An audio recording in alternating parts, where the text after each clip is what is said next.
Back in 1992, author Neil Stephenson published a science fiction book called Snow Crash. The story envisions a virtual reality-based successor to the internet, a 3D virtual space Stephenson coined the Metaverse. Snow Crash imagines a bleak future. The global economy has collapsed, federal governments have lost most of their power to a handful of giant corporations. The Metaverse, in the story, is an escape for the novel's main character. In the Metaverse, in the story, avatars can stroll down a wide street, tens of thousands of miles long, home to amusement parks, shops, offices, entertainment complexes. But Stephenson's Metaverse is not without problems.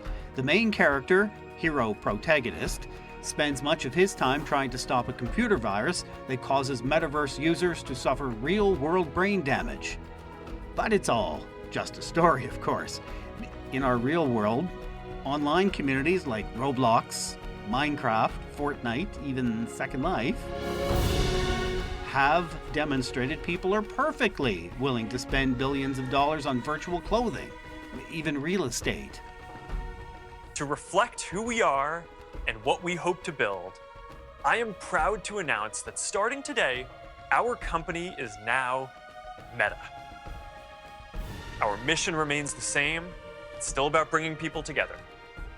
Our apps and their brands, they're not changing either.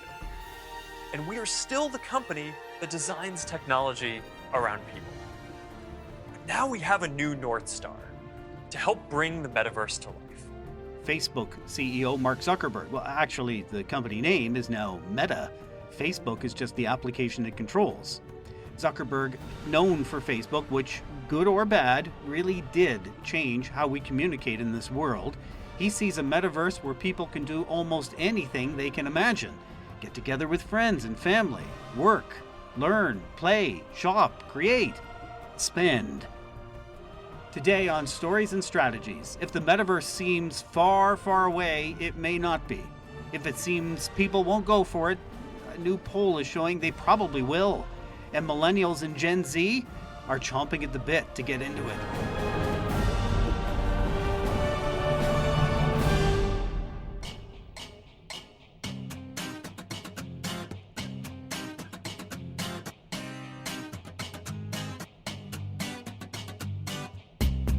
My name is Doug Downs, music off the top from James Horner, the theme to the movie Avatar. My guest today is Matthew Fider of the Harris Poll, a market research company.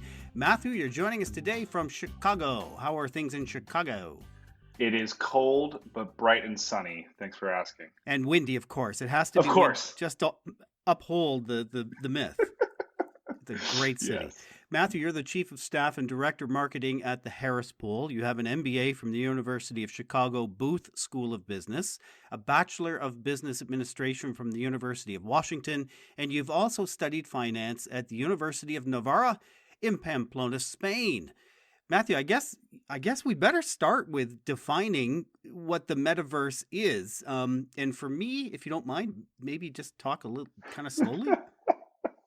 Yeah, and you're not the only one, right? So from the top, the metaverse, a virtual world where we all can take on avatars to interact, play games, work in some cases, build things, and even watch performances. Um, you know, your question and explaining it to me, right? So over 40s, we're only seeing core people really understand and grasp that actual concept. Well, in comparison to generations such as myself, so Gen Z and Millennials, that increases to about 2/3. And so, there's a lot of progress that can be made around that definition and getting that a little tighter and increasing that amount of awareness. And it can take a number of paths. Does it mean I'm going to have a goggles line around my face forever going forward? And that's unclear, right? So today, most ways people are interacting with this universe is via the Oculus or now named Meta Quest. But how we're going to interact and how we're going to be in this world is still being defined, and we'd love to see how other competitors outside of Meta, like Google, Apple, and Microsoft, are approaching that. Okay, so for those of us in public relations, communications, marketing, this is a burgeoning new channel. This is kind of space, another frontier, maybe the final frontier, I don't know. The Harris poll surveyed Americans, over 2,000 Americans. So this is a healthy poll, all ages. Yeah. And what stood out, as you alluded to, is that the younger adults, Gen Z, millennials, who, by the way, are starting to get a little long in the tooth now. Some millennials are 40 years old, by the way. They think the metaverse is more than cool, and they have told you they want to experience brands within it. Yeah, I mean, today, 7 out of 10. That's a large number, right? We don't see that much ubiquity currently are interested in interacting with this platform. Myself, even, I'm a millennial. I bought it the other day just out of that pure interest to see what's going on and how I can interact with it. And I think, what they're looking for is new forms of connections. And what we'll see too is millennials, especially, way more than Gen Z, are actually more interested in being in here and experiencing it. And that's such a rich environment for brands, right? Key consumers that are spending a lot of money, that are growing up and purchasing things that are right in their categories. And we'll see brands such as, Hyundai. I don't know if you saw their example, but they launched the mobility adventure within Roblox and the ability for their users to come visit their new mobility line, customize their avatars. And that's just an experience that you can't really have on any other platform at that type of scale. Um, and I think a lot of this, and I want to focus on millennials over the Gen Z, because their interest and their intent to purchase is so high. And they have a little bit of money now. They have a little bit of money, right? And not only that, and that's across all categories. We're seeing increased interest in millennials, but they're the generation that grew up in the formative years of Web 2, right? So they were the first to know social media, smartphones, streaming services. They're used to weird, I don't want to define it as weird, but ambiguous topics and defining how that as a consumer set gets played. And so brands should be really targeting them, plus converting the Gen Z into, we sometimes call it Millennial 2.0, right? Some shifts, but lots of similarities in their approach to consumption. Now, this is really interesting. Millennials in the poll are actually more into the metaverse, or what they think the metaverse is going to be, than Gen Z. Yeah. So naturally, we marketers, comms pros, we need to respond. We might see more virtual product placement, maybe more stories told using VR, more virtual brand partnerships. What are you seeing in your crystal ball? Yeah, I think honestly, at this point in the near term, gaming, right? That's the number one place we're going to see interactions. And you can see investments from PlayStation, Xbox, not only in the hardware and how it works, but companies like Activision and Bungie, respectively, being acquired this year for billions of dollars to produce content to match those needs. I would like to temper, though, right? All this data we've collected has been during COVID-19. Right. For 2 years, we've been stuck in our houses looking for ways to interact outside of just Netflix. And I would be really interested to see how this data shifts, especially for the cases on the margin, right? So work or going to a concert, how those shift as COVID kind of closes its door, as a pandemic becomes epidemic. And here in Chicago, we open up in February, right? We will be able to see our friends again at the bars and the restaurants, be able to see our coworkers at work, hopefully. Right. And I would think those marginal examples of the use cases that companies like Microsoft are really pushing and Meta are really pushing, how those change and shift in the viewpoints, because currently they still do not rank very high. When we look at the top 3 reasons people want to be on the metaverse, the third was brand experiences, and we just chatted about that. The top 2 are playing virtual games and doing virtual meetups, 85% and 83% respectively. And that's just a different form factor of social media, of games that we do today. Let's go to the gaming first. Yeah, Quick statistic: the gaming industry globally, this when I heard this, it was hard to believe, is 4 times bigger than Hollywood, yeah, which is astounding. And it's perhaps because gamers aren't quite as savoir faire or as handsome or as good looking as the Hollywood types. But toe to toe, gaming is much bigger as an entry gateway. hmm I manage advertising for some clients. Um, Gaming has intrigued me. We haven't quite danced on that stage yet. Is that one of the entryways? Do you think that more and more marketing agencies have to look at gaming and enriched experiences within that advertising, not just here, yeah. look at our ad? And completely. I mean, it's a great way when we're telling a story, especially within games, whether it's open world or actually story based games.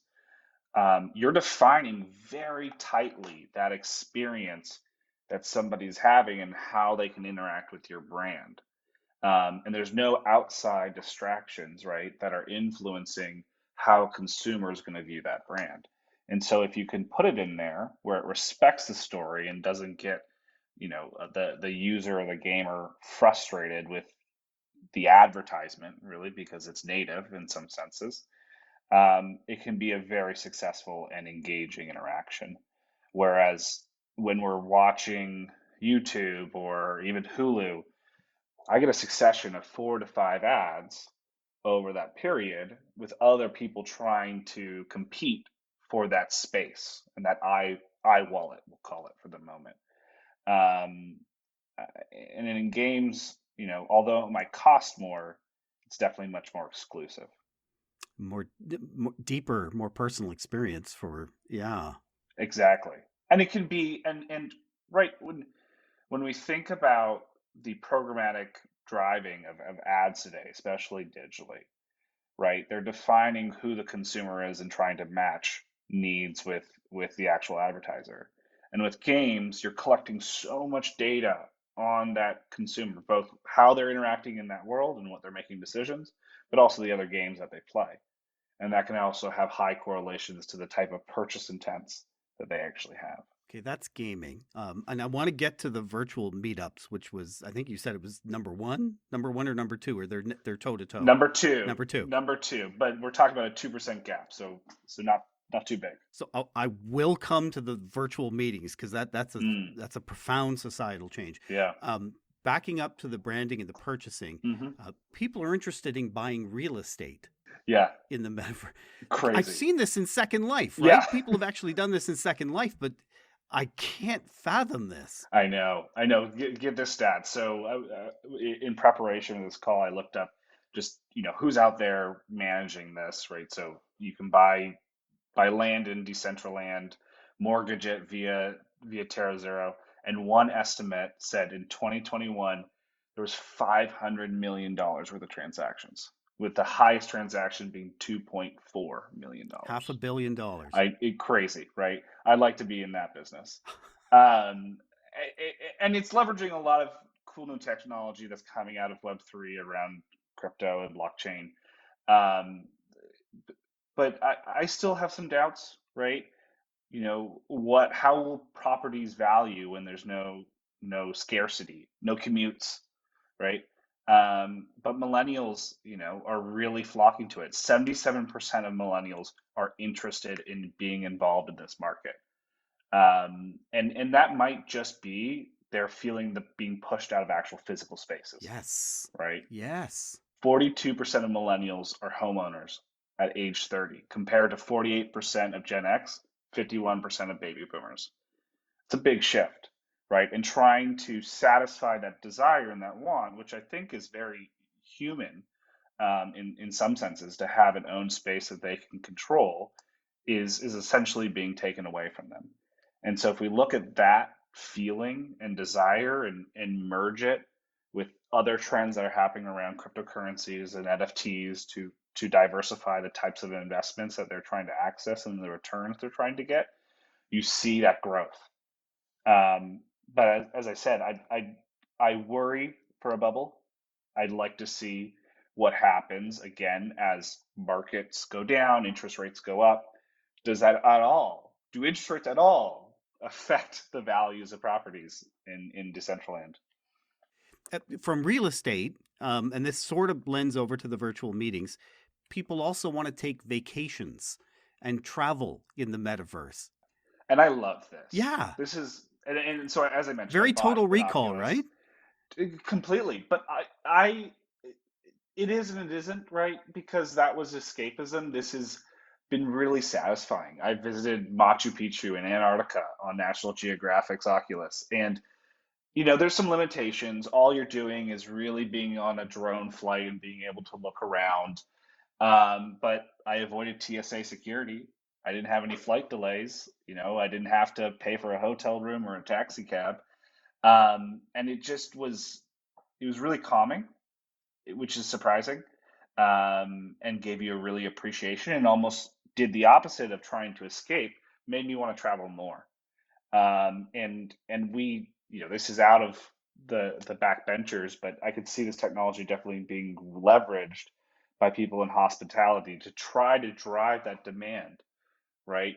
Go on this vacation, sample it before, and get excited and book your your all your different things that you need. But I think it's untapped. So when you went on this trip, Hmm.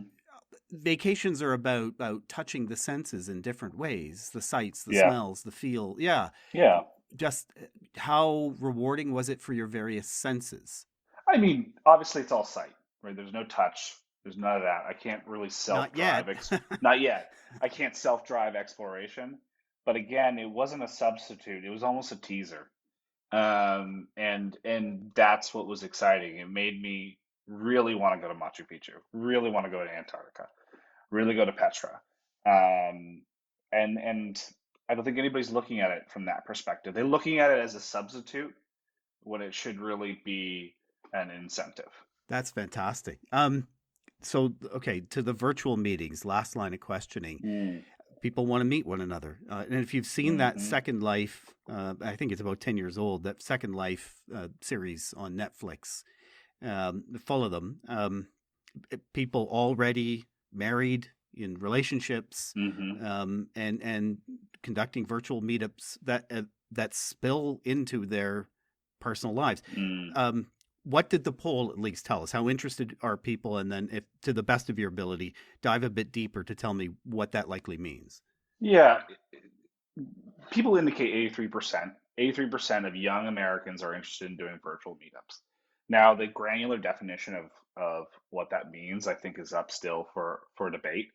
And we didn't dive as deep for that. Um, and I think it's less of replacing. Again, we're talking about substitutes. It's not going to substitute the restaurant. It's not going to substitute work currently, but it can substitute social media. And I think that's a big place that people are looking to either get off, or change their consumption habits. And you can see that in the rise of TikTok, which, if we look at TikTok and we understand that just as a concept, it's much more user generated content that is, I'm not following necessarily my friend. I'm really following the For You page and how that customizes my likes. And if you take that concept and you bring it into the virtual world, rather than risking my grandmother posting and commenting on anything on my Facebook page, or worrying about getting stuck in some influencer's LinkedIn post, um, and I can customize the entertainment that I get. We're just doing substitutes there, while you're seeing more of a death in the other types of mediums within social media. So just looking at the poll results, and actually having experienced a trip in kind of the metaverse through Oculus, you talked about to Machu Picchu. Right. Just overall, in closing, what are some things that stand out to you statistically about the possibility of the metaverse? Three things that tie into each other but also define, I think, where it's going is number one, regulation, right? And this is coming up through all digital content and digital media at this point. 9 in 10 Americans want this to be regulated. Okay. They want some limitations, and most of that and interest is themselves regulating it. And they've seen the abuses of firms like Facebook and like Google, and want to have a little bit more control over it themselves.